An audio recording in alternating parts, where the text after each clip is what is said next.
बिस्मिल्लाहिर्रहमानिर्रहीम। अस्सलाम वालेकुम स्टूडेंट। आज हम अपने प्रीवियस टॉपिक को कंटिन्यू करेंगे और प्रीवियस टॉपिक में हमने बायोलॉजी का जो टॉपिक है ब्रांचेस और सब फील्ड्स वो वाला शुरू किया था। तो नेक्स्ट ब्रांच बायो की पढ़ते हैं जो कि है साइटोलॉजी।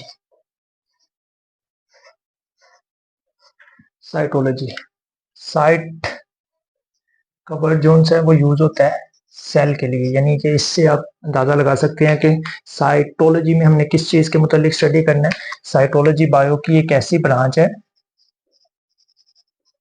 जिसमें हम किसके मुतालिक पढ़ेंगे, सेल के मुतालिक पढ़ेंगे। यानी सेल के मुतालिक स्टडी बायो की जिस ब्रांच में की जाएगी वो किस में की जाएगी, साइटोलॉजी में।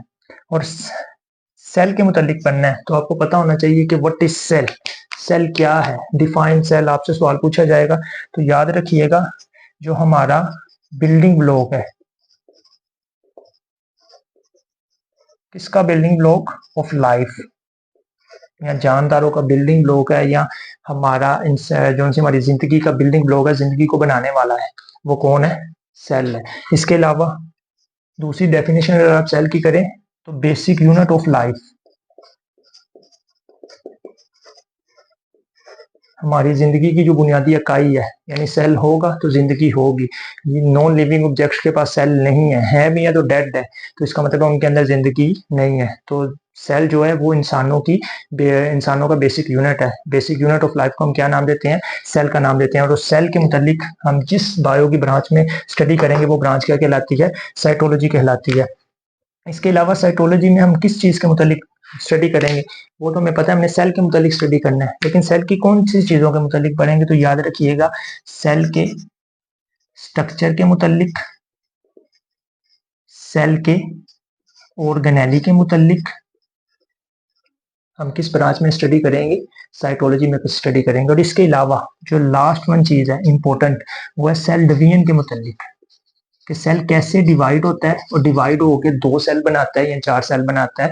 तो ये सारी चीजों का मुताले हम बायो की किस ब्रांच में करेंगे, साइटोलॉजी में करेंगे। स्ट्रक्चर तो आपको समझ आता है साख्त के मुतालिक कि कैसा सेल है, छोटा है बड़ा है, आपस में क्या डिफरेंस है, क्या सिमिलरिटीज है। ऑर्गेनेली याद रखिएगा सेल के अंदर छोटे छोटे ऑर्गेनेलीज होते हैं, जिस तरह राइबोसोम एक ऑर्गेनेली है, सेंट्रियोल एक ऑर्गेनेली है, माइटोकॉन्ड्रिया एक ऑर्गेनेली है। ऑर्गेनेली का भी मुताला किसमें किया जाएगा, साइटोलॉजी में। और इसके अलावा सेल की डिवीजन, कि एक सेल कब डिवाइड होगा, कैसे डिवाइड होगा और कितने में डिवाइड होगा, ये भी सारा मुताला किसमें किया जाएगा, साइटोलॉजी में किया जाएगा।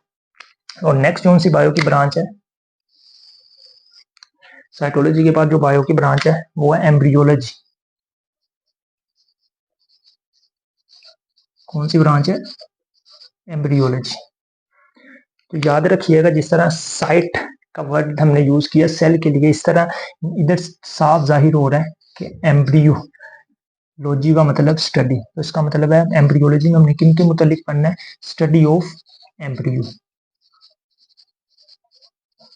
एम्ब्रियो की स्टडी क्या कहलाती है, एम्ब्रियोलॉजी कहलाती है। जिस तरह वर्ड सेल को हमने समझा कि सेल क्या है, इसी तरह इधर समझते हैं कि एम्ब्रियो क्या है। याद रखिएगा जो मेल है यानी मर्द, उसके पास उसका जो सा सेक्स सेल है, ठीक है, वो है स्पर्म, जो कि 1N होता है यानी हैप्लॉइड होता है, ठीक है। और इसी तरह जो फीमेल है, इसका जो सेक्स सेल है यानी गैमेट है, वो है एग सेल। ये मेल के पास सेक्स सेल है, ये फीमेल के पास सेक्स सेल है।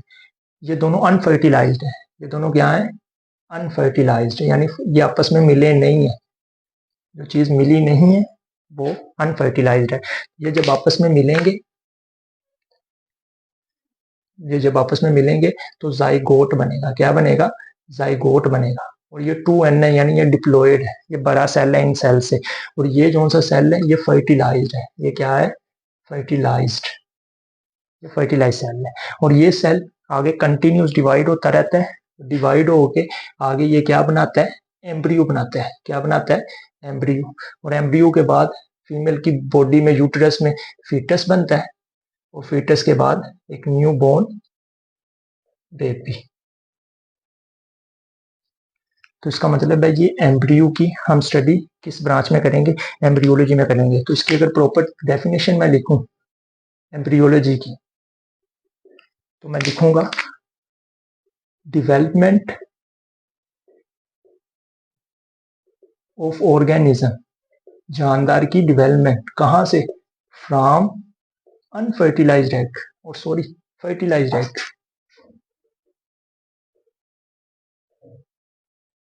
जानदार की फर्टिलाइज एग से डेवलपमेंट क्या कहलाती है, एम्ब्रियोलॉजी कहलाती है। यानी इसके मुताबिक स्टडी हम किस में करेंगे, एम्ब्रियोलॉजी में। फर्टिलाइज एग आपको बताया कि जब स्पर्म और एग आपस में मिलेंगे तो जाइगोट पैदा होगा, और जाइगोट क्या है, फर्टिलाइज्ड एग है। तो ये फर्टिलाइज एग से लेके एक नए बच्चे के पैदा होने तक का जो मुताले है वो हम बायो की किस ब्रांच में करेंगे, एम्ब्रियोलॉजी में करेंगे। इसके अलावा कहते हैं हम बर्थ के दौरान जो डिजीजेज आती हैं इसका भी मुतालिया किसके अंदर पढ़ेंगे, एम्ब्रियोलॉजी के मुतालिक। और इसके अलावा बर्थ डिजीजेस के लिए जो हम ट्रीटमेंट करते हैं, नया नया ट्रीटमेंट, नया नया इलाज ढूंढते हैं, तो उसका भी मुतालिया हम किस में करेंगे, एम्ब्रियोलॉजी में। और उसके अलावा ये जो सा फीटस है, यानी कि जो छोटा बच्चा होता है माँ की गोद में, उसकी टिश्यूज के मुतालिक, यानी कितने माह में टिश्यूज बन रहे हैं और कितने माह में ये टिश्यूज ऑर्गन में चेंज हो रहे हैं, इन सब के मुतालिक भी बायो की किस ब्रांच में स्टडी किया जाएगा, एम्ब्रियोलॉजी में स्टडी किया जाएगा। एक दफा मैं दोबारा रिवाइज कर दूं, एम्ब्रियोलॉजी वर्ड निकला एम्ब्रियो से, इसका मतलब लॉजी का मतलब स्टडी, एम्ब्रियो के मुतालिक स्टडी क्या कहलाती है, एम्ब्रियोलॉजी। और एम्ब्रियोलॉजी के अंदर हमने क्या स्टडी करना है, हमने एक जानदार की डेवलपमेंट के मुतालिक पढ़ना है कि कैसे डेवलप होता है, कैसे पैदा होता है, कहाँ से, फ्रॉम फर्टिलाइज्ड एग, यानी कि जाइगोट से एक न्यू बोर्न बेबी तक की जो स्टडी अब हम किस में करेंगे, एम्ब्रियोलॉजी में। और इसके अलावा बर्थ, जो सा नया बच्चा है उसको, उसकी डिजीजेज वगैरह कौन कौन सी उसको बीमारियाँ होती हैं, और उसके अलावा उसका जो सा इलाज किया जाता है वो भी स्टडी। और टिश्यू और ऑर्गन, जो सा नया बच्चा है जो माँ की अभी गोद में है, ठीक है, और उनकी जो से टिश्यूज और ऑर्गन्स का मुताला भी किसमें किया जाएगा, एम्ब्रियोलॉजी में किया जाएगा। उसके बाद नेक्स्ट जो उनसे बायो की ब्रांच है वो है मोलिकुलर बायोलॉजी। अल्फाज से ही डेफिनेशन बन जाती है, जिस तरह हमने इधर बनाई सेल की स्टडी, एम्ब्रियो की स्टडी, बिल्कुल इसी तरह मोलिक्यूल वर्ड निकला मोलिक्यूल से, मोलिक्यूल से। और बायो का मतलब आपको पता है लिविंग ऑर्गेनिज्म, और लॉजी का भी आपको मतलब पता है स्टडी, इसका मतलब है study of molecules of living organism. Living organism को बनाने वाले जो उनसे मॉलिक्यूल्स हैं उनका मुतालिया क्या कहलाएगा, मॉलिकुलर बायोलॉजी कहलाएगा। यानी मॉलिकुलर बायोलॉजी में हम क्या पढ़ेंगे, हम स्टडी करेंगे बायोलॉजिकल मॉलिक्यूल्स,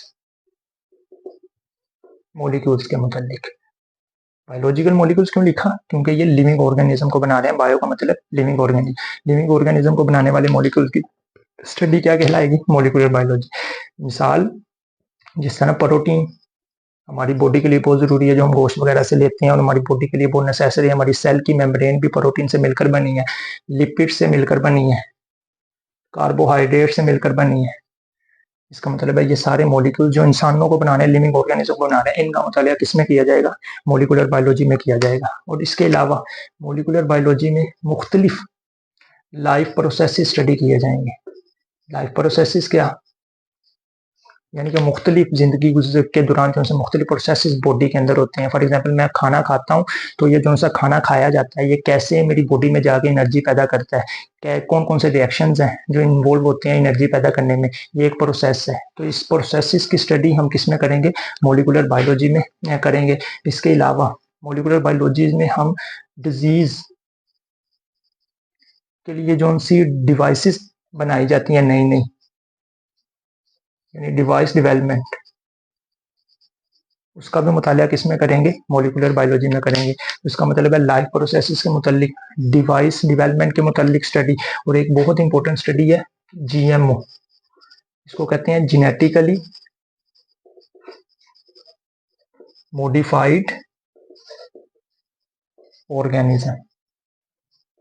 यानी मॉलिकुलर बायोलॉजी के इल्म को इस्तेमाल करते हुए जीएमओ यानी जेनेटिकली मॉडिफाइड ऑर्गेनिज्म पैदा किए जाएंगे। अब जेनेटिकली मॉडिफाइड ऑर्गेनिज्म से क्या मुराद है, ऑर्गेनिज्म जानता मॉडिफाई, जिनके अंदर हमने मॉडिफ खुद लगाया है, और जेनेटिक यानी जीन। इसका मतलब है ऐसे जानदार अब बनाए जा रहे हैं जो कम खुराक पैदा करते हैं और उनके अंदर तब्दीलियां ला के ज्यादा खुराक पैदा करवाई जा रही है, तो इसका ये जो सा लफ्ज है वो हम किस लिए इस्तेमाल करते हैं, genetically modify organism. For example एक पौधा है जो हमें कम खुराक दे रहा है, कम फल दे रहा है, हमने उसके जीन को निकाला और ऐसे पौधे का जीन लिया जो ज्यादा खुराक दे रहा है, ज्यादा फल दे रहा है, वो वाले पौधे का जीन ऐसे पौधे के अंदर इम्प्लांट कर दिया जो खुराक कम दे रहा था। तो कुछ महीनों के बाद देखा तो वो प्लांट भी नया बहुत ज्यादा खुराक देना शुरू हो गया, बहुत ज्यादा फल देना शुरू हो गया। तो इसका मतलब है वो जो सा पौधा जिसके अंदर हमने जीन इम्प्लांट किया बाहर से, उसको हम क्या कहेंगे, जेनेटिकली मॉडिफाइड ऑर्गेनिज्म।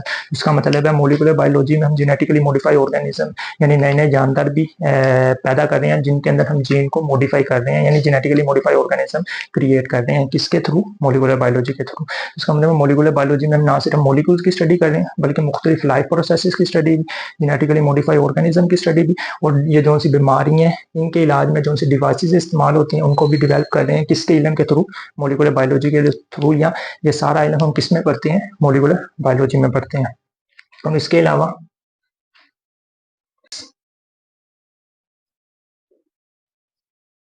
वो कौन सी ब्रांच है, जेनेटिक्स। तो याद रखिएगा जेनेटिक्स बायो की एक ऐसी ब्रांच है जिसमें हम स्टडी करेंगे किसके मुतालिक स्टडी, ट्रांसफर ऑफ कैरेक्टरिस्टिक, खसूसियात के ट्रांसफर के मुतालिक। किन में ट्रांसफर होगी, फ्रॉम पेरेंट टू ऑफस्प्रिंग। यानी जेनेटिक्स बायो की ऐसी ब्रांच है जिसमें वालिदैन से बच्चों में जाने वाली जो सी खसूसियात है उनके मुतालिक स्टडी किया जाता है। अब देखें वालिदैन से बच्चों में खसूसियात तो जा रही हैं लेकिन किसके थ्रू जा रही है, तो याद रखिएगा ये transfer of characteristic from parent to offspring किसके जरिए होती है, जीन के जरिए होती है। यानी जीन एक ऐसा हिस्सा है डीएनए का, एक ऐसा पोर्शन है या एक ऐसा आला है जो क्या करता है, वालिदैन से बच्चों के अंदर इंफॉर्मेशन को, करेक्टरिस्टिक यानी खसूसियात को ट्रांसफर करता है। कौन कौन सी खसूसियात, फॉर एग्जांपल आपकी कानों की लो, इसके अलावा आपकी आंखों की रंगत, इसके अलावा आपके बालों का कलर, ये सारी खसूसियात हैं जो आपके वालिदैन से आपके अंदर आई, यानी वालिदैन से बच्चों के अंदर ट्रांसफर होती है। और किसके जरिए ट्रांसफर होती है, जीन के जरिए। तो इसका मतलब मैं अगर इसकी छोटी तारीफ बनाऊं तो मैं कहूंगा स्टडी ऑफ